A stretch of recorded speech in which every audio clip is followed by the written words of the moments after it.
ముఖ్యంగా కొన్ని వాస్తవాలను మనం చర్చించుకొని ఈ వాస్తవాల ప్రాతిపదికన భవిష్యత్ కార్యాచరణ నిర్ణయించుకుంటే రాష్ట్ర రైతాంగానికి, మహిళా లోకానికి, విద్యార్థులకు ఒక మంచి పరిపాలనను అందించడానికి ఈ ప్రభుత్వానికి సాధ్యమవుతుంది. ముఖ్యంగా జూన్ 2, 2014 తెలంగాణ రాష్ట్రం ఏర్పడే నాటికి ఆనాటి యూపీఏ 1, యూపీఏ 2 కాంగ్రెస్ పార్టీ అధికారంలో ఉండే అటు రాష్ట్రంలో కేంద్రంలో 16,000 కోట్ల రూపాయల మిగులు బడ్జెట్తో 69,000 కోట్ల రూపాయల అప్పులతో ఈ రాష్ట్రాన్ని చంద్రశేఖరరావు గారికి కాంగ్రెస్ పార్టీ అందించడం జరిగింది. సరిగ్గా 10 సంవత్సరాలు పూర్తి చేసుకొని మళ్ళీ చంద్రశేఖరరావు గారి నుంచి కాంగ్రెస్ పార్టీ అధికారాన్ని చేపట్టే నాటికి 7 లక్షల కోట్ల రూపాయల అప్పు, ప్రతి నెల 6,500 కోట్ల రూపాయలు ఆయన గారు చేసిన అప్పుకు అసలు మిత్తి చెల్లించే పరిస్థితిలో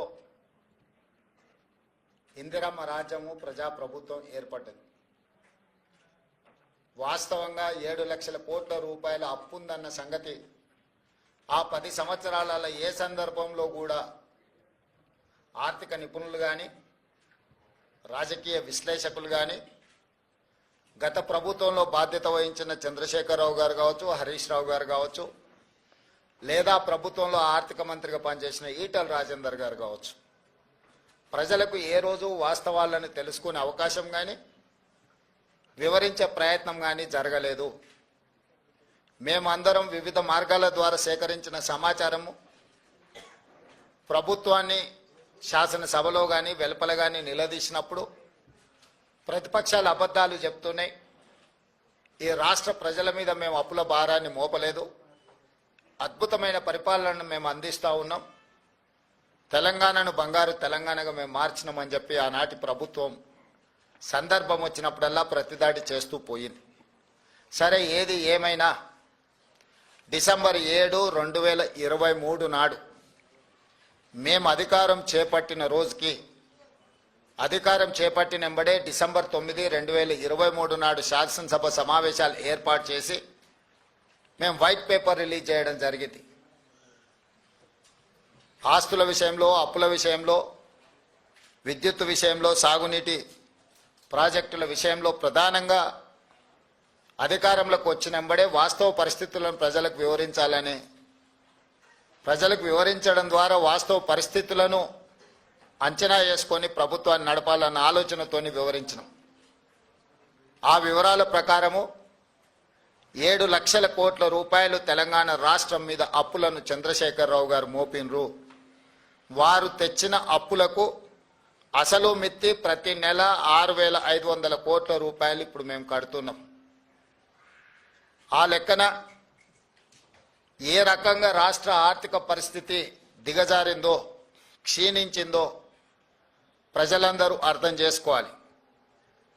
ఉమ్మడి రాష్ట్రం నుంచి వచ్చిన అప్పుల ప్రకారము సంవత్సరానికి 6,500 కోట్ల రూపాయలు అసలు మిత్తి కట్టే పరిస్థితి నుంచి చంద్రశేఖరరావు గారు దిగిపోయే సమయానికి ప్రతి నెల 6,500 కోట్ల రూపాయలు అసలు మిత్తి కట్టే పరిస్థితి వచ్చింది.